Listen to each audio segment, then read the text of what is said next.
بہت رپورٹس ہو گئیں اور بہت سی ایسی خبریں دیکھ چکے کہ جو پاکستان کے J-31 ایئر کرافٹ حاصل کرنے کے حوالے سے تھی۔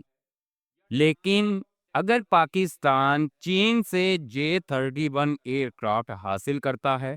یا ٹرانسفر آف ٹیکنالوجی کے تحت ان کو مقامی طور پر تیار کرتا ہے تو پھر AI اس حوالے سے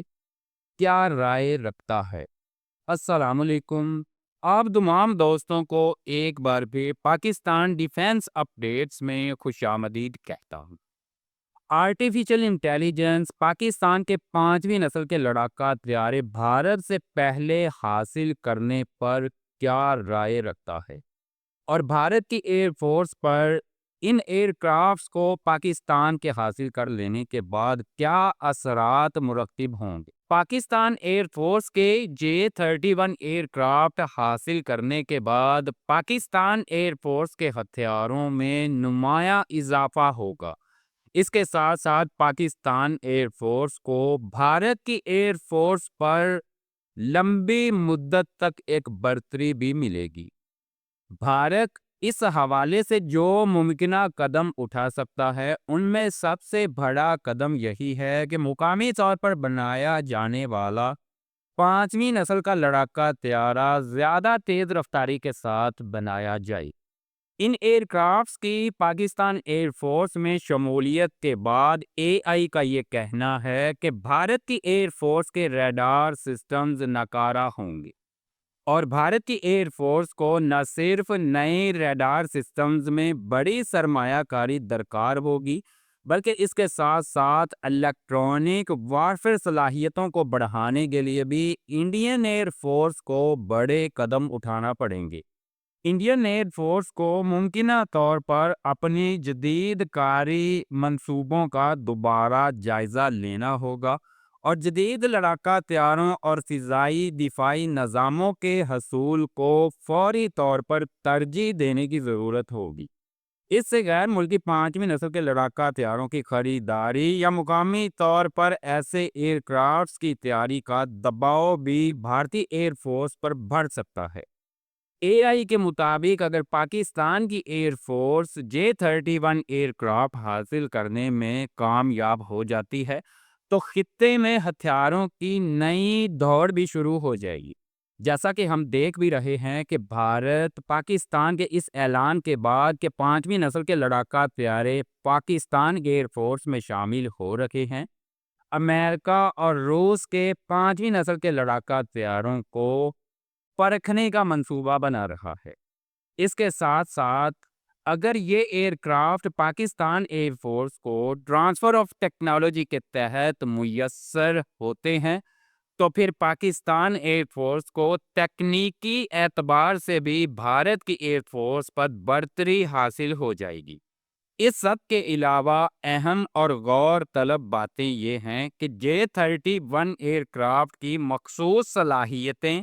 پاکستان کی طرف سے حاصل کردہ طیاروں کی تعداد اور پاکستان ایئر فورس کے مجموعی فضائی دفاعی نظام میں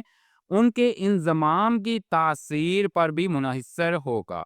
ہندوستان کا رد عمل بشمول اس کے اپنے طیاروں کی ڈیولپمنٹ اور حصول کے پروگرام کی رفتار مجموعی اثر کا تعین کرنے میں بھی اہم کردار ادا کرے گی۔ مختصر یہ کہ پاکستان ایئر فورس کا J-31 ایئر کرافٹ حاصل کرنے کا اعلان بھارت کے لیے ایک اہم چیلنج بن چکا ہے اور علاقائی فضائی طاقت کے توازن کو یہ اعلان پہلے ہی بگاڑ چکا ہے۔ دنیا بھر کے دفاعی تجزیہ نگار ہی نہیں بلکہ AI سے بھی اگر یہ پوچھا جائے کہ پاکستان کے ان ایئر کرافٹس کو حاصل کر لینے کے بعد انڈین ایئر فورس کتنے دباؤ میں ہوگی تو ماہرین کے تجزیے اور AI کا تجزیہ ملتے جلتے ہی ہیں۔ اس بات میں کوئی شک نہیں ہے کہ آرٹیفیشل انٹیلیجنس کی حامل ویب سائٹ سے ایسے سوالات جب پوچھے جاتے ہیں تو وہ انٹرنیشنل ڈیفینس ایکسپرٹس کی رائے، انٹرنیٹ پر موجود آرٹیکل اور ویڈیوز سے ہی یہ سارا مواد حاصل کرتی ہے۔